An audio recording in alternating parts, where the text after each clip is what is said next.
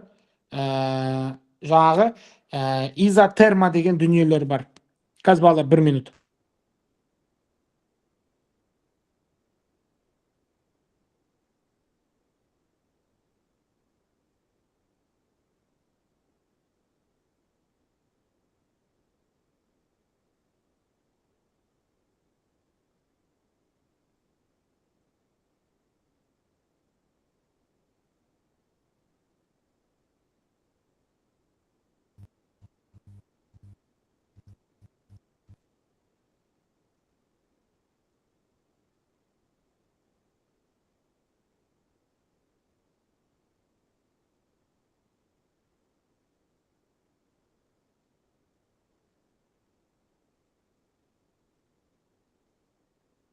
Так, достар, мен келдім.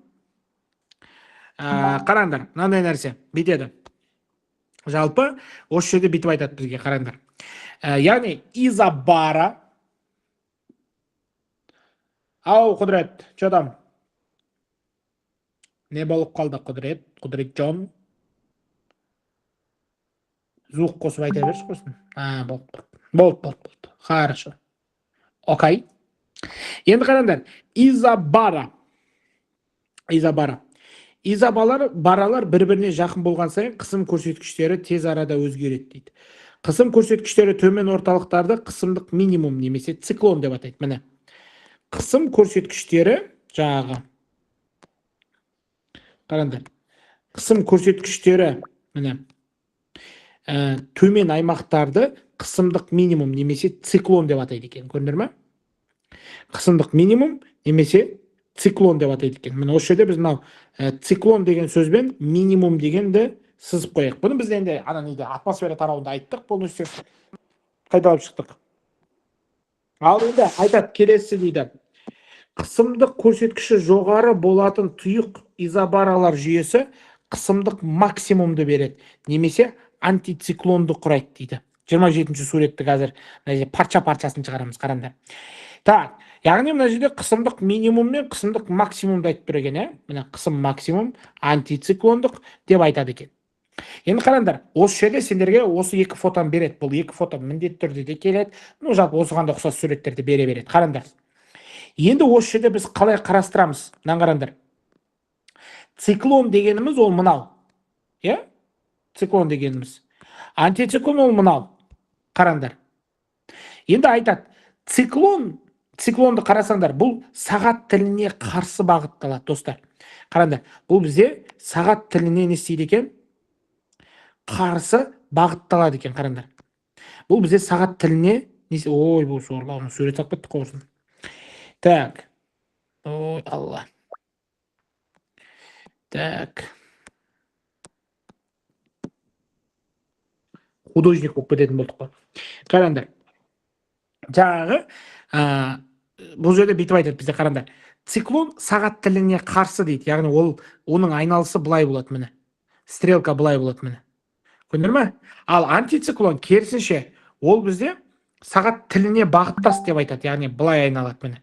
Қараңдар, екеуінің айырмашылығы бар. Иә, сұрақ салынып кетеді екен. Вот, сондай нәрселерді айтады екен. Мынау что за екен? Көрейікші, мына түсті. Бұл берілу екен ғой. Өзім әлі түсіне алмай жатырмын, балалар. Так, міне қараңдар, қызыл түсті циклон дейді, көк түсті антициклон дейді. Енді қараңдар, келесі. Вот, мына кесте, помните, мына кесте презентацияда болды. Біз осы кесте бойынша қарастырдық. Мен сол кезінде сендерге айтқам, балалар, циклонды жаттап алыңдар, антициклон соған қарама қарсы деп айтқам. Қараңдар. Циклонды көк түспен белгілейін. Циклонды көк түспен белгілейін, антициклонды жасыл түспен белгілейін. Қараңдар. Бүйтеді. Мынаны осы жерде. Достар, атмосфераға байланысты нағыз ұбытуда өте көп сұрақ келеді. Яғни физикалық география мысалы 5 сұраға атмосфераға келіп қалуы мүмкін. Сол үшін осыны жақсылап тыңдап алыңдар. Именно осы циклон мен антициклон келеді. Так, біз еске түсірейік. То, что, смотрите, циклон бізде сағат тіліне қарсы етін, дұрыс па? Яғни бүйтіп айналады. Ал антициклон бізде қандай еді? Ол бізде былай айналады, міне. Дұрыс па? По часовой стрелке. Яғни сағат тіліне қарсы, наоборот, сағат тілімен бағыттас. Енді қараңдар, осы жерде, давайте бірінші мынау нені қарастырайық. Бүйтеді. Орталығында қысым төмен болатын ауа құйынды тәрізді қозғалысы басым болады дейді. Қараңдар, мына жерде қай сөзбен ұстап аласыңдар? Смотрите, мына сөзбен ұстайсыңдар. Төмен дейді, мына жерде қараңдар ма? Төмен деген сөз бар. Ал мына жерде тот же самый текст, қараңдар. Қысым ауаның құйынды басым болады дейді. Осы жерде сендер мынамен ұстап аласыңдар, міне. Жоғары. Көрдіңдер ма? Наоборот, екеуінде де текст бірдей. Екеуінде де текст бірдей. Просто біреуінде жоғары, біреуінде төмен. Циклондікі төмен болса, антициклондікі всегда жоғары болады. Міне. Енді қараңдар. Енді айтады. Осы жерде мынамен ұстайсыңдар. Келесіде мына сөзбен ұстап болады. Сағат тіліне қарама қарсы бағытта дейді, міне. Көрдіңдер ме? Ал мына жерде айтады. Сағат тілімен бағыттас дейді, көрдіңдер ме? Бір-біріне напротив. Яғни сендер егер циклонды жаттасаңдар, антициклон соған сразу наоборот деп ұра бересіңдер ғой. Яғни антивирус деген сияқты. Циклон вирус болса, ана антивирус деген сияқты. Типа антоним деген бір-біріне. Енді қараңдар, келесі үшінші мәселесі ол орталығында ауаның өрлеген ағыны басым болады дейді. Қараңдар, так, мына осы жерде мына сөзбен ұстайсыңдар, өрлеген. Ал мынада сендер мынамен ұстайсыңдар, міне. Төмендеген дейді, міне. Көрдіңдер ме? Төмендеген ағыны басым дейді. Біреуінде өрлеген, екіншісінде төмендеген дейді.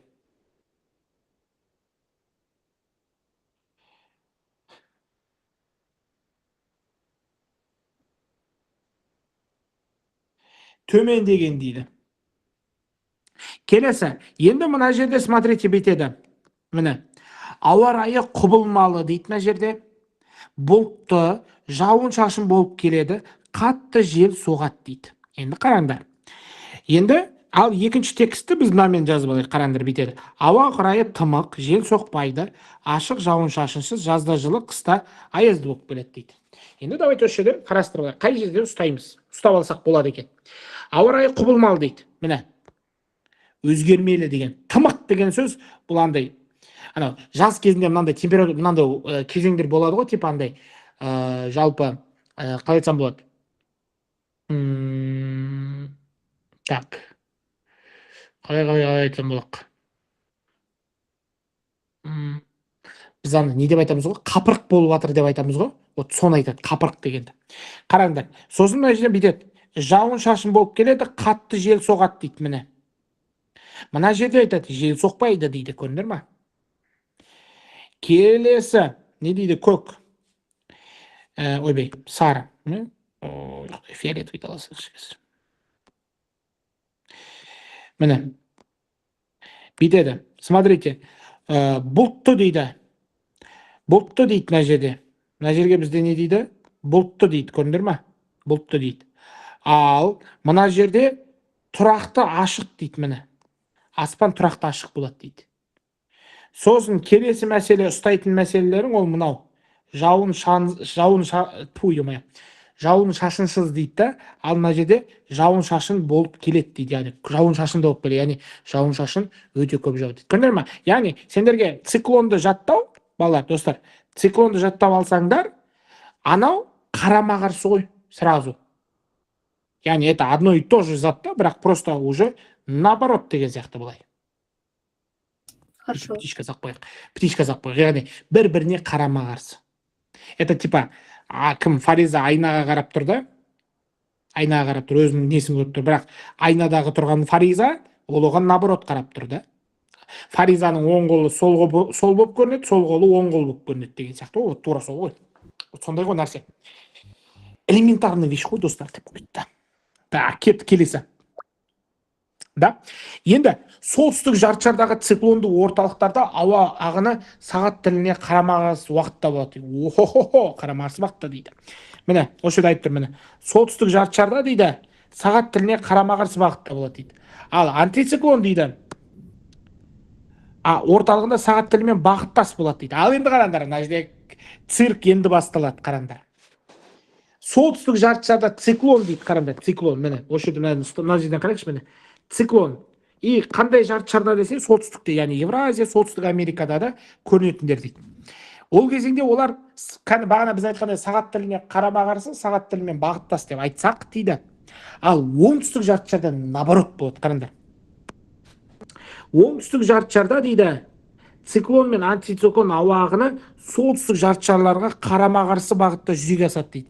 Это означает то, что циклон сағат тілімен болады оңтүстік Америкада, ал антициклон оңтүстік Америка, Австралия, Африканың оңтүстігінде наоборот болады деген сөз ғой. Яғни бұл жерде оңтүстік жартышар деген затты не істеп аламыз? Жағы қарастырып аламыз. Міне осы жерде көкесі басталады деген осыны. Наоборот еді. Я, ол тек қана солтүстік Америкада, солтүстік жартышарда ғана бір-біріне наоборот. В общем, қазір қалай айтсам болады бұны сендерге? Қалай түсіндірсем болады қазір? Смотрите, это былай ғой. Это примерно так. Смотрите, қазір түсіндірем. Қараңдар. Это примерно былай болады. Так, pages, продолжить. Так, смотрите, это примерно мынандай болады. Жаңа айтып жатыр ғой. Қараңдар, солтүстік жартышарда дейді, ой, мияқта сурет саламайсың ба не? Тану.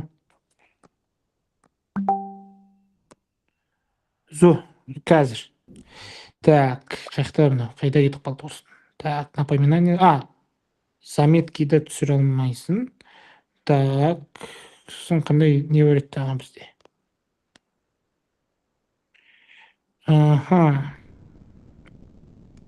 Pages. Мынау бар, міне. Қараңдар. Новая доска. Смотрите.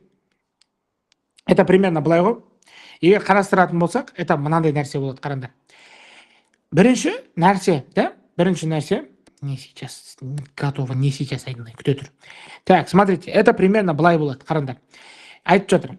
жер планетасында дейді, жаңағы жер планетасында дейді. Міне, домалақталайық. Қараңдар. Міне, домалақ дейді, иә? Бұның үшін, мысалы, например, боямай қойсақ та болады, типа әртүрлі түспен неғып қойсақ та болады. Енді айтады, осы жерде бізде мынандай экватор бар ғой. Міне, экватор бар, дұрыс па? Енді айтады, осы экваторда дейді, мысалы, например, міне, солтүстік жаңағы, жаңағы, мынау, Евразияда дейді, мысалы, например, Евразия. Міне, Евразияда дейді, аймақтарда дейді, осындай материктерде дейді, солтүстік материк, в общем, жалпы материктер деп қарастырыңдаршы дейді. И енді айтады дейді, оңтүстіктегі жартышардағылар дейді, міне, оңтүстіктегі жартышар материктерде наоборот жүреді дейді. Это қалай? Бүйтеді, қараңдар. Бағана біз айттық қой, солтүстік жартышарда, жаңа біз айттық бағана, циклон дедік, не дедік? Жаңа айттық, циклон, қараңдар, циклон не дедік? Жалпы циклон сағат тіліне циклон жаңа сағат тіліне қарама-қарсы деп айттық. Қарама-қарсы деп айттық, дұрыс па? Аха. Енді антициклонды айтып жатыр сендерге. Қараңдар, антициклон не дедік? Сағат тілімен бағыттас дедік. Дұрыс, сағат тілімен бағыттас деп айттық, дұрыс па? Міне, сағат тілімен бағыттас деп айттық. Ал енді айтады, бұл тек қана солтүстік жартышар үшін дейді. Бұл тек қана солтүстік жартышар үшін дейді. Ал оңтүстік жартышарға келген кезеңде дейді, оңтүстік жартышарға келген кезеңде дейді, міне.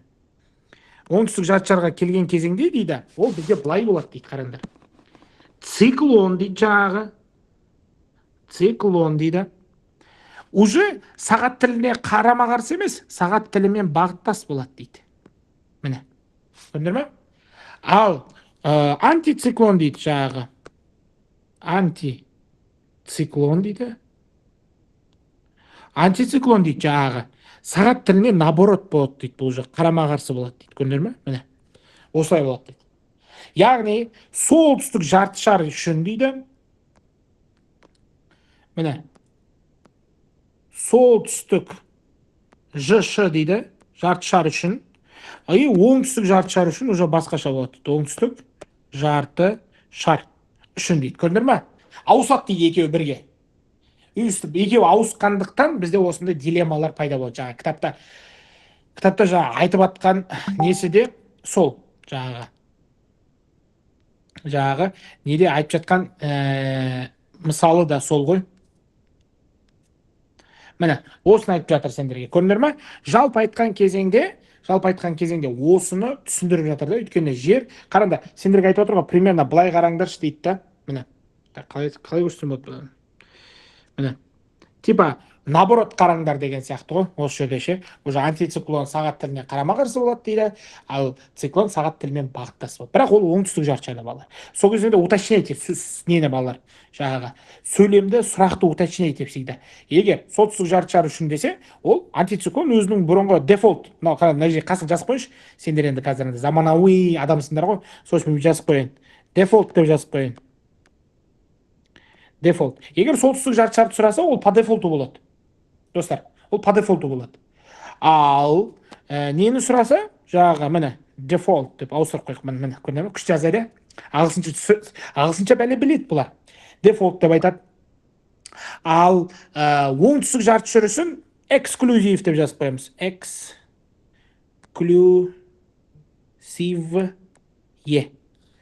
Эксклюзив деп жазып қоямыз. Міне. Жоқ, эксклюзив тұра берсін. Эксклюзив деп жазып қоямыз. Жалпы, осындай. Көрдіңдер ме? Оңтүстік жартышар үшін, достар, бұл бізде не болады екен? Эксклюзив болады екен. Ал солтүстік жартышар үшін бұл по дефолту болады екен. Видели? Осы нәрсені айтады жаңағы.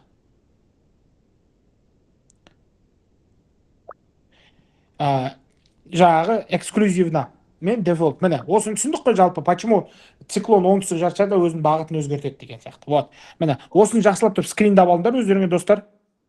Осыны скриндап алыңдар. Мынау рахат қой сабақ түсіндірген. Ау? Запись саласыз ба платформаға? Ая, ютубқа салып қойдым ғой балалар, сендер ютубта қарап жүре беріңдер, мен не қылғандарды, біз өткен тақырыптардың бәрін ютубқа салып отырмын, жаңағы қарай берсіндер. Сендерге жеңіл да, сабаққа кетіп бара жатқанда, анаған кетіп бара жатқанда жаңағы қарап аласыңдар. Енді жаңағы тақырыпқа келейік қайтадан, смотрите. Сол жерде бүйтеді бізде. Міне, циклондардың ең апатты аудандары мұхит үстінде қалыптасатын тропиктік циклондар дейді. Яғни мұхиттың үстінде қалыптасатын дейді, жаңағы тропиктік циклондар дейді. Міне. Яғни циклондардың ең апатты аудандары тропиктік циклондар болып табылады дейді. Міне, қараңдар, 28-ші суретке назар аударсаңдар, иә? 28-ші суретке назар аударсаңдар, сол жерде бізге айтылады осы жерде. Жаңағы тропиктік циклондар, жаңағы нелер бағыттары бойынша. Қараңдар, иә? И осы жерде осындай нәрселер бізде не алады екен, өріс алады екен.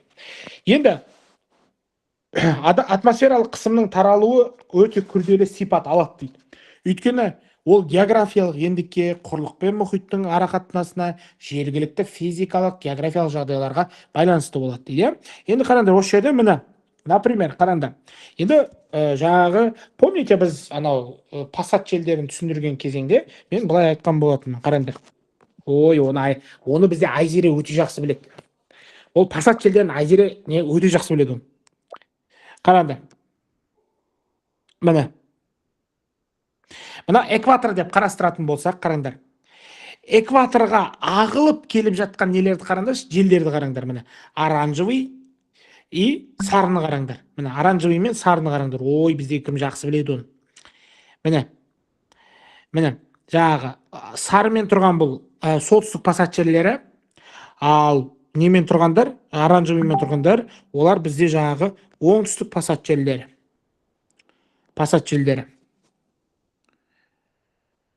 Жігіттері ғой кімнің? Арыстанның каналы ғой. Арыстанның каналы ғой. Арыстан неде? Арыстан география, Арыстанда біздесіңдер шығады. Ал вот осы жерде қараңдар. Енді мына жерде көк түспен берілген, қараңдар, көк түспен берілген, иә? Мынау бізде пассат желдер, міне экваторға қарсы соғып жатқандар, яғни экваторға ғашық балалар бұл. Ғашық. Неге ғашық? Өйткені қалай, почему ғашық болады? Так, давайте осы жерде осы сөз нені, жаңағы дүниені бір қарастырып жіберейік. Қараңдар. Жалпы бүйтеді. Почему? Жаңағы тропиктер ғашық неге? Жаңағы экваторға ғашық. Давайте экваторды сызып алайық. Экваторды сызып алайық. Почему ғашық? Бұны сызбастан бұрын қараңдар. Жаңа біз айттық қой, тропиктің қысымы қандай болады дедік, достар? Тропиктің қысымы. Жоқ, тропиктің қысымы. Ол несі ғой, ауа райы? Жоғары. Қараңдар. Жоғары. Значит, бізде екі тропик бар. Солтүстік жартышарда бір тропик бар, оңтүстік жартышарда бір тропик бар. Енді қараңдар, мынау С, мынау О. Мынау экватор. Не жақ экватор. Енді қараңдар, экватордың қысымы, жаңағы міне. Жаңағы тропиктің қысымы былай ғой, міне. Былай келеді ғой. Міне. Екеуінің қысымының волнасы осындай болады. Мынау жоғары қысымды, жаңағы кім? Жоғары. Мынау бізде жоғары. Ал экватордың қысымы, достар, экватордың қысымы бізде не болады? Төмен болады. Экватордың қысымы бізде төмен. Сол себепті экватордың қысымы төмен болғандықтан бүкіл неде тропикте пайда болатын желдер, жаңағы тропикте пайда болатын желдер не істейді? Жаңағы экваторға қарай асығады. Міне. Есіп экваторға қарай асығады. Сол себепті бұларды не деп атайды екен? Пассат желдері деп атайды. Міне. Пассат желдері деп атайды. Міне. Пассат желдері деп атайды. Көрдіңдер ме? Вот. Ал осы пассат желдерінен кейін, жаңағы қараңдар. Пассат желдерінен кейін мынау аймақты қарасаңдар, достар, міне. Міне, мынау аймақты қарасаңдар, мына аймақты. Бұл аймақтардағы батыс желдер бұлар. Міне. Енді қараңдар. мынандай нәрселер болады. Жалпы жер шарындағы географиялық ендіктерге байланысты үш төмен дейді міне. Осыны жаттап алыңдар. Міне, осы ұбт-да қанша қысым бар дейді, төмен қысым белдеуі бар дейді. Олар міне. Үшеуі қысым төмен болады. Ал төртеуінің қысымы не болады? Жоғарғы болады. Екі тропик, екі поляр. Сол кезеңде мына волна бізде шығады, жаңағы волна. Жаңағы балалар, мына волна шығады бізде. Я волна деген бар ғой, мынау ше. Сол бүйтіп шығады, қараңдар. Міне. Давайте осыны бүйтейік. Ол кезеңде мынандай волна шығады, міне. Бағанағы біз айтқан жаңағы мынандай волна шығады. Қандай волна? Міне. Қараңдар. Елесіңдер. Біз екі жоғары, екі төмен дедік, қараңдар. Ортадан экваторды сызып аламыз. Міне, қараңдар. Экватордікі достар төмен ғой. Сосын қараңдар бітеміз. Міне. Экватордікі төмен, жоғары бітіп кетеді. Міне. Қараңдар. Бұған не себеп десеңдер? Міне, былай кетеді. Қараңдар. Енді осы жерде түсініп алыңдар. Осы сызбаны жаттап алыңдар сөздерін. Қараңдар. Мынау экватор, мынау екеу. Мынау қоңыржай. Мынау бізде тоже қоңыржай. Міне. Мынау тропик. Мынау тоже тропик. Мынау арктикалық. Мынау антарктикалық. Екеуінде бірдей, почти. Екеуінде общий тілмен балалар полярлық деп айта салуға болады. Поляр деп айтуға болады екеуінде. Міне, мынаны поляр деп айта беруге болады. Полярлық деп екеуінде айта берсеңдер болады. Міне. Жалпы, сол кезеңде осындай волна шығады. Қараңдар. Бұл волнаның мағынасы неде? Мына жақта қысым өте жоғарыда. Міне. Көрдіңдер ме? Бұл жерде қысым мынандай болады. Тайфун сияқты болады, қараңдар. Бұл жерде қысым мынандай болады, міне. Тайфун болады мынандай. Мына жерде то же самое. Мынандай болады. Осындай болады. Мынандай болады. Ал жаңағы неде? Төменгі қысымда олардікі мынандай болады, міне. Мынандай болады. Неге ұқсайды жаңағы? Торнадоға ма бірдеңеге ұқсайды. Міне, мынандай болады. Көрдіңдер ме? Міне, осындай болады. Көрдіңдер ме? Жалпы осы график жаттабасындар қысымдармен жаңағы спокойно шатаспай несеңдер болады. Яғни троп мынау бізде Ж, мынау бізде жоғары Ж, мынау тоже бізде Ж. Жақтырмасаң Ж дейді ғой, жақтырмаңдар бұны. Бұл төртеуін жақтырмаңдар, Ж болсын. Мынау төмен, мынау тоже төмен, мынау тоже төмен. Көрдіңдер ме? Значит, айтады, үш төмен қысым белдеуі бар екен, екі қоңыржай, бір экваторлық. Ал төрт жоғары қысым бар екен. Ол бізде жаңағы екі тропик, екі полярлық аймақта бар екен. Вот сол себепті осыларды бізде жоғары, төмен деп айтып отыратын жағдайлары да бар екен. Енді қараңдар. Осы параграф бітіресек, бітіп қалдық уже балалар. Ешкімге бір абзац қана қалды. Қараңдар, бітеді. Осы жерде дейді, атмосфералық қысым белдеулері арасында қысым айырмашылығынан дейді. Бағана мен түсіндірген мынау ғой, көрдіңдер ме? Почему пассаттар пайда болады дегенше міне. Мына қысым көрдіңдер ме? Өте жоғарыда мына жақта. Сол төмен түседі. Шанамен төмен түскенде экваторға төменге түседі. Вот сол үшін қысым разницасы өте үлкен. Сол үшін дейді, қараңдар, атмосфералық қысым белдеуі арасындағы айырмашылықтар болғандықтан пассат дейді. Пассат, трассада басат деймін. Батыс желдер, муссон желдері қалыптасады екен. Давайте осы жерде пассат желдерін қазір. Пассат желдерін біз жасыл түспен белгілейміз. Смотрите, пассат желдері атмосфералық қысым жоғары болатын тропик, бағана айттым.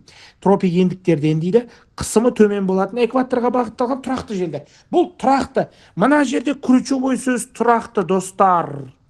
Бұл тұрақты, өте тұрақты. Бұл хоть әлем өзгеріп кетсе де, бұл өзгермейтін желдер. Бұлар өмір сол тұрақты болып тұрады.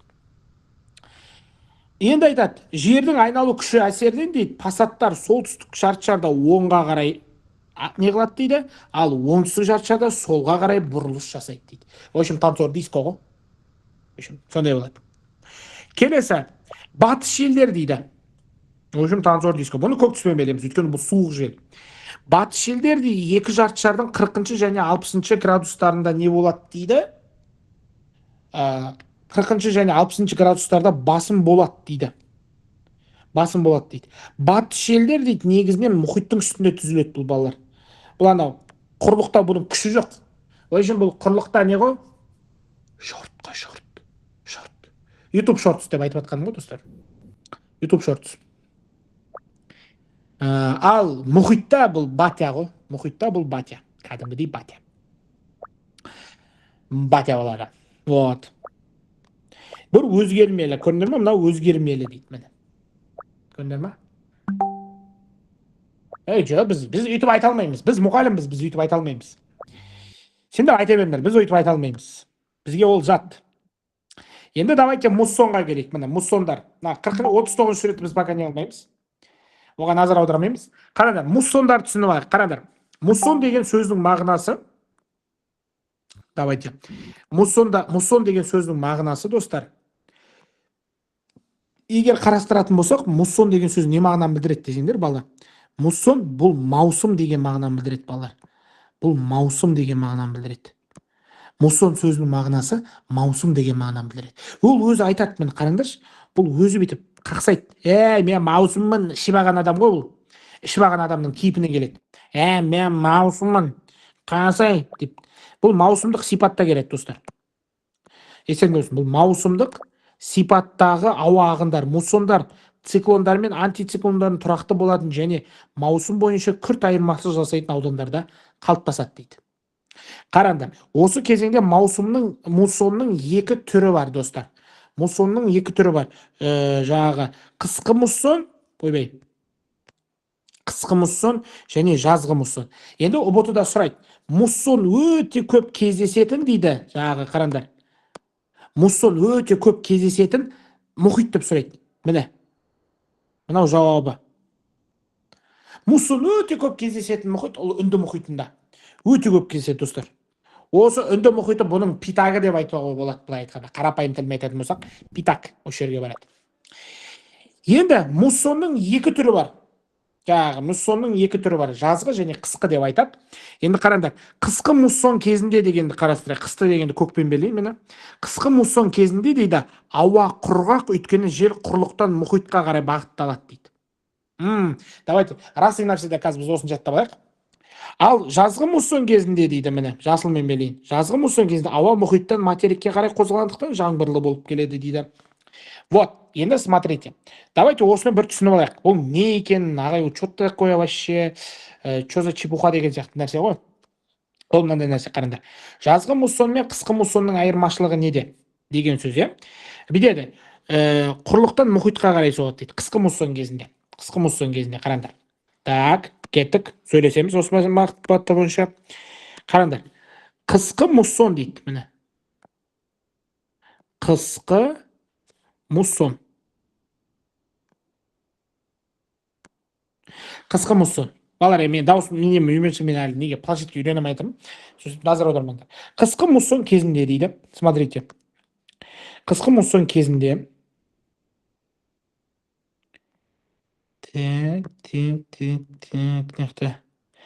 О, жақсы болды. Материктерді сызалатын болдық енді.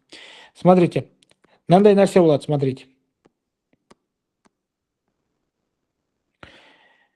Ой, сорлау, бұл да дұрыс жазбайды екен ғой. Науше. Так, болмайды, дұрыс емес. Науше. Так, кет, қараңдар. Міне, қараңдар. Мысалы, мынау материк деп елестетейік, міне, мынау құрлық деп елестетейік. Міне. Мынау бізде құрлық болсын, какой-то бір құрлық. Муссондар. Муссон. Мынау бізде құрлық болсын. Ал осының қасында міне мынандай су жатыр деп елестетейік. Міне. Су жатыр деп елестетейік. Қысқы муссон дегеніміз ол мынандай болады. Қараңдар, қысқы муссон кезінде, достар, қысқы муссон кезінде бүкіл ауа бар ғой, жел ше, бүкіл ауа, желдің барлығын несі, мынау яғни қараңдар, мынау бізде құрлық деп айтайық, қ деп, кемейт деген ол сорлау. Құрлық деп айтайық, мынаны су деп айтайық, міне. Қараңдар, құрлық су. Енді смотрите, бұның пассат желінің қысқы муссонның бағыты ол мынандай болады, міне. Бағыты материктен неге қарай болады? Мұхитқа қарай болады. Сол себепті мына жақта күн деген шыжытады адамды. Міне. Мына жақта күн деген шыжытады да, міне. Күн шыжытады да, и не істейді? Температура көтеріліп кетеді, міне, плюс болады. Бұл қысқы муссон кезінде. Яғни жаңағы айтып жатыр, қараңдар. Қысқы муссон кезінде ауа құрғақ дейді, өйткені жел құрлықтан дейді, мұхитқа қарай бағытталады дейді. Ал жазғы кезінде, өйткені құрлық итак суық не болып кетеді жаңағы. Андай болып кетеді. Енді давайте жазғы муссонды жаза келейік. Жазғы муссон. Жазғы муссон. Жазғы муссонның мағынасы қандай? Жазғы муссонның мағынасы жалпы ол бізде бағанағы мынау ғой, жаңағы материктер, жаңағы.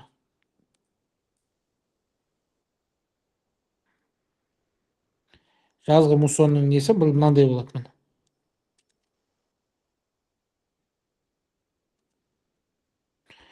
Жазғы муссонның несі ол бізде мынандай болады жалпы. Міне, қараңдар. И осындай болған кезеңде оның бағыты бізде былай болады. Бағыты ол бізде наоборот былай болады. Мына су, мына құрлық. Оның бағыты былай болады, міне. Былай болады. И бұл бізге не алып келеді? Бұл бізге, достар,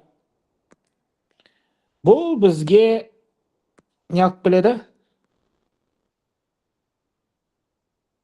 Ауа райымен бірге, бұлтпен бірге, бұл бізге жауын-шашын алып келеді. Міне, сөйтіп жаз жаңбырлы, құрлыққа жаңбыр алып келеді. Неге? Өйткені суда ылғал өте көп қой. Сол себепті судан ылғалдың бәрін жинайды да, жазғы муссон кезінде күштетіп алып келеді. Міне, ең көп болатын жер осы балалар жаңа біз айтқан, неде? Үнді мұхитында осы көп. Үнді мұхиты, достар, үнді мұхиты ненің питагы? Муссонның питагы. Муссонның питагы. Міне, үйіп жаттап алыңдар. Болмаса осыны әдемілеп тұрып скринді алыңдар өздеріңе. Вот. Жақсылап скринді алыңдар. Жалпы осындай. Енді келесі кеттік ары қарай. И соңғы сөйлем бар. Осы сөйлемді оқымай кетеді көбісі. Неге? Потому что ойбай маңызды емес деп ойлауы мүмкін, бірақ бұл өте маңызды сұрақтардың бірі. Енді қараңдар, жел. Опасміллә. Құдай. Төбесін басып қалсаң осындай бәлесі болады бұның. Так, физики одан кейін. Қағайлықпыз.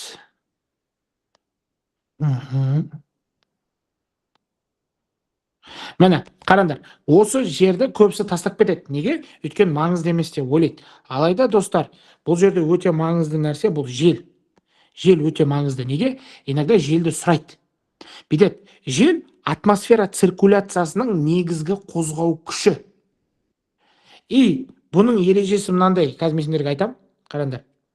Жаңағы қозғалысы мұхит арасындағы жылу мен ылғалды алмастырып жүретін осы жел болады. И желдің ережесі бар, достар. Желдің ережесін қазір мына жерге жазып берейін. Мына жерге үлкейтіп жазып қойын. Бұл желдің ережесі мынандай. Ойбай.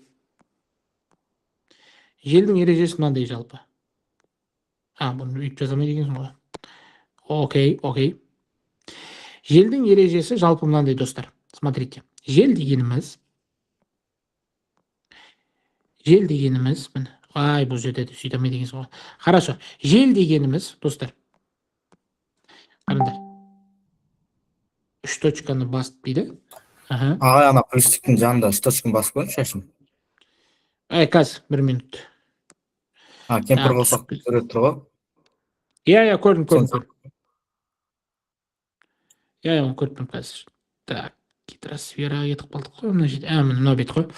Так, қараңдар. Жел дегеніміз плюсик па? Вот добавить текст бар екен. Ой, біз. Добавить текст. Так, қараңдар. Бұны жазып отыру керек қой болады ғой. Жарайды, бұны бүйте салшы. Жел дегеніміз, қараңдар. Жалпы жел деген дүние, ол бізде мынау ғой. Мына жерге жазсаңызшы, қараңдар. Жел ауаның көлденең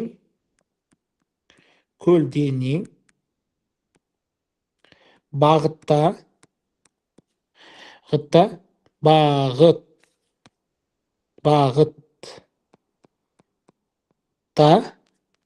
көлденең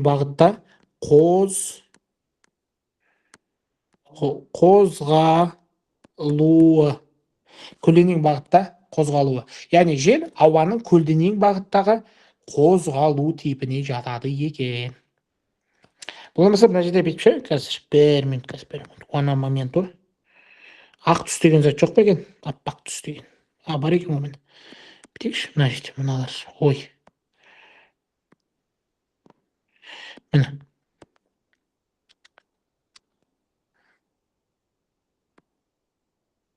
Какой прозрачный емес, міне. Мына жерде өшіп тастауға болады екен бүйтіп, міне.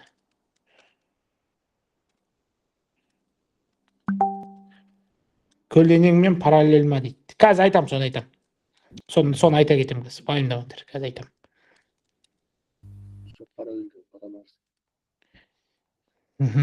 Жалпы параллель, оны. Бірақ оның екінші несі бар. Өте дұрыс айттың, соны кім? Өте дұрыс айттың. Соны өте дұрыс айта кеттің негізі. Кім? Бектемір, өте дұрыс айта кеттің.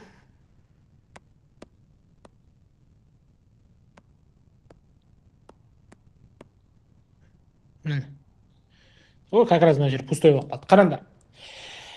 Осы жерде бүйтіп айтады.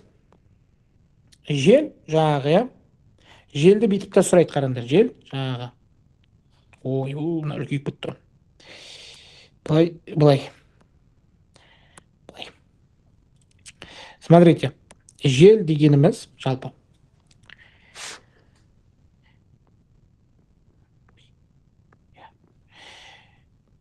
Жел сызықша ауаның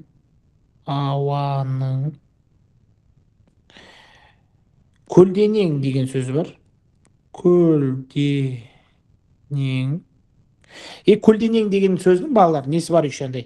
Екінші сөзі бар. Бұрын келген ұбытыда. Горизонталь деген сөз бар. Осы көлденеңнің орысшасы горизонталь. Горизонталь бағытта қозғалуы дейді. Міне, ауаның көлденең, немесе сендерге горизонталь деп те кеп қалуы мүмкін. Сол себепті осы нелерді жаңағы қарастыру керек, достар. Міне, осымен бізде бүгінгі осы жерден бітірейік. Міне, екі үлкен параграфты қарастырып тастадық. Соның ішінен қаншама сендерге ұбытуда сұрақтар келеді. Келесі тақырыпта балалар біз сендермен бірге жаңағы климаттық белдеулерді бастаймыз. Осы климаттық белдеулерге байланысты сұрақтар да тоже бар. Өте көп кездесетін сұрақтардың бірі. Сол себепті достар, осының барлығын не істеп жүріңдер жаңағы қайталап бір не қылып жүріңдер. Яғни атмосфера тарауын оқыңдар, гидросфера тарауын қайталаймын. Балалар, сендер уже основной курсты бітіргеннен кейін уже сендер қайталап жеңіл-желпі осы сұрақтардың барлығын қайталап жүрулерің керек. Мен сендердің группаларына жаңа нені жіберіп қойдым, кітаптардың барша баспаларын жіберіп қойдым. Сол баспалар бойынша тоже дайындалыңдар. Қарапайым сабақта емес, үйде де отырып талдай беріңдер. Жарайды, осымен балалар, бүгінгі сабағымыз аяқталды. Назарларыңызға рахмет. Келесі сабақта жүздескенше. Код бізде бүгін жел. Желі. Жел. Кәдімгі жел бар ғой. Так, всем пока. Давайте, всем пока. Бай-бай. Давайте. Пока. Давайте. Сау болыңдар.